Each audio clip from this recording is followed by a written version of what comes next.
She also understood that education alone was not enough if women were not supported to remain in public and economic life.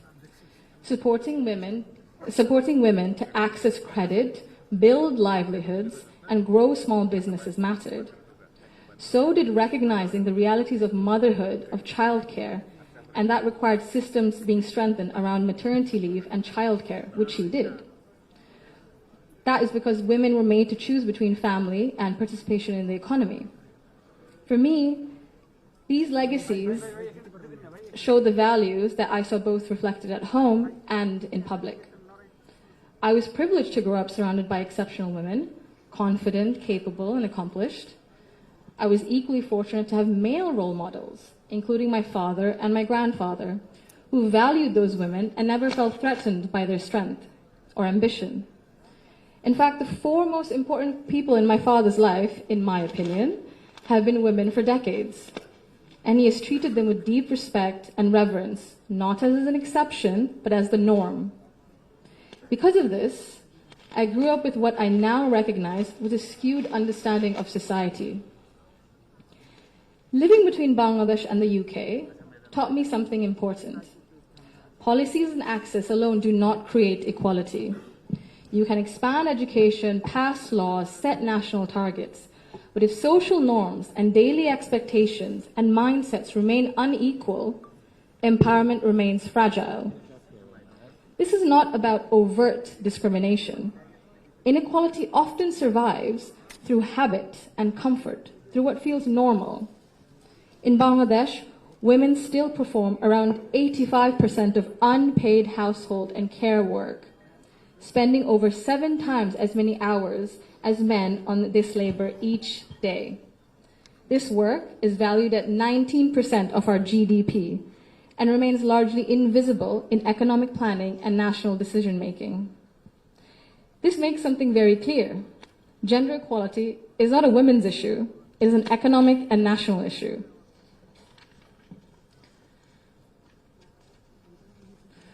When women carry the bulk of responsibility, their participation in the formal economy suffers.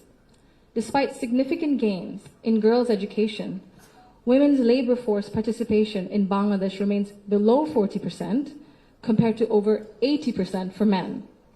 Women are far more likely to step back from paid work after marriage or childbirth, not because they lack ability or ambition, but because systems assume they will absorb the cost. This imbalance begins early. Girls are expected to adjust their ambitions around family needs, while boys are rarely taught that responsibility and care are shared obligations. Over time, this became structural and progress stalls. Women are already leaders, and many of those leaders are in this room today. Women who have carried institutions, families, movements, and communities forward, generation after generation.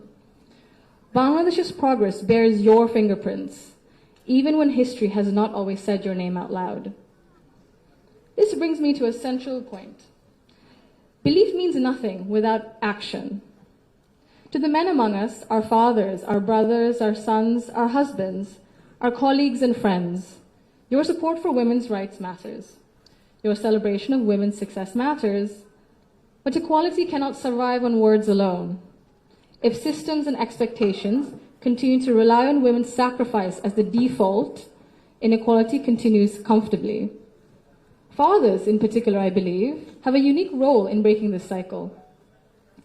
I'm an only child, and I never was once made to feel that my parents wished for a son instead. My father once scolded someone for even asking that question. He understood that while I was treated with respect and care at home, the world outside would not always be the same. So he made sure that I could navigate it with confidence. What shaped me were not his speeches, but his consistency. Through his daily choices, he showed me what I should expect from the world. This is how change becomes sustained. When men confront in our lives, in our homes, unconscious bias, honestly, and model their behavior through respect and action, they create space for women, not just to survive, but to thrive. In Bangladesh, the cost of inaction is visible. Girls' dropout rates sharply rise during adolescence. Women in public life, in leadership, face harsher judgment. In Bangladesh alone, there's a statistic that 78% of women have faced harassment online, primarily from Facebook. Education and opportunity collapse if inequality at home and in mindset remains untouched. And for a country facing climate change, economic and political transition, demographic pressure, Bangladesh cannot afford to sideline half its population through exhaustion and social expectation. When women are welcomed rather than sidelined, they do not only change their own lives, they change the future of their families and the future of the nation. If Bangladesh wants real progress, not symbolic success stories, but sustained national development, then empowerment cannot stop only at classrooms, only in offices or policies.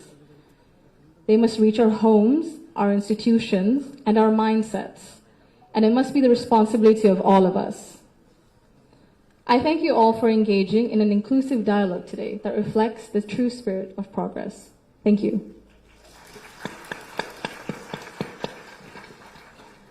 Thank you so much for your valuable opinion and remarks, Barrister Zaima Rahman. May I kindly request you to be seated on the stage with us.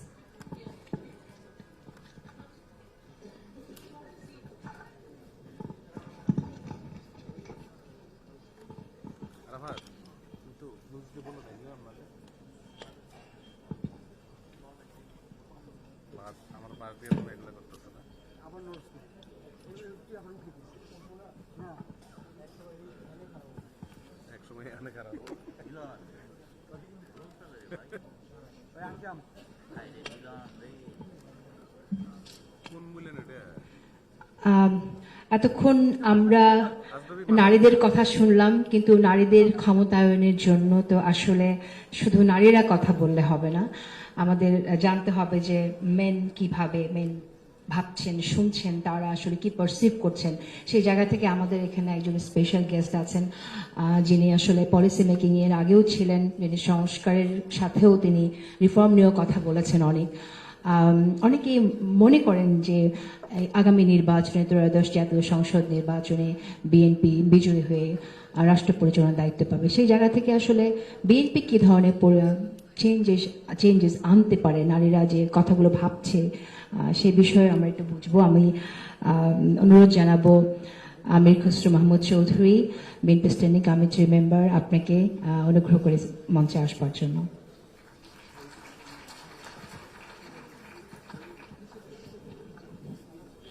এটা আবার কেন দেয়, এর কি মঞ্চ ডাকছে নাকি?